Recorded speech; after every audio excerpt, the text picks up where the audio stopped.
દિલ્હીમાં થયેલા બ્લાસ્ટને પગલે ખેડા જિલ્લા પોલીસ પણ ગઈકાલથી સઘન ચેકિંગ કરી રહી છે.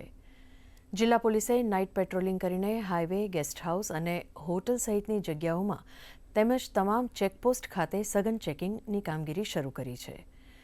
જિલ્લાના વાઇટલ ઇન્સ્ટોલેશન્સ અને ધાર્મિક સ્થળે બંદોબસ્તની ખાસ વ્યવસ્થા કરવામાં આવી છે. શંકાસ્પદો ઉપર નજર રાખવામાં આવી રહી છે.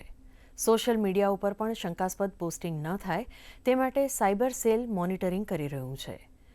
ડીવાયએસપી વીઆર બાજપાઈએ ખેડા જિલ્લાના નાગરિકોને કોઈપણ શંકાસ્પદ વ્યક્તિ કે શંકાસ્પદ વાહનની હિલચાલ જોવા મળે તો જિલ્લા પોલીસ કંટ્રોલ રૂમ, સ્થાનિક પોલીસ સ્ટેશન કે પછી 112 નંબર ઉપર જાણ કરવા માટે અપીલ કરી છે.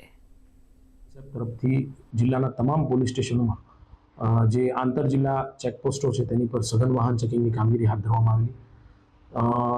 તે અનુસંધાને જુદા જુદા પોલીસ સ્ટેશનના જેટલા પણ વ્યૂહાત્મક પોઈન્ટ છે તે વ્યૂહાત્મક પોઈન્ટ ઉપર પણ પોલીસ દ્વારા સઘન વાહન ચેકિંગ શરૂ કરવામાં આવ્યું.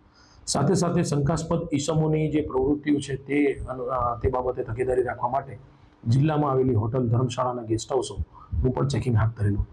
જિલ્લામાં આવેલા વાઇટલ ઇન્સ્ટોલેશન અને ધાર્મિક સ્થાનો ઉપર બંદોબસ્તની પૂરતી અને યોગ્ય વ્યવસ્થાની ખાતરી કરી અને તેમાં પણ એકદમ તકેદારી રૂપે બંદોબસ્ત ગોઠવી દેવામાં આવેલો.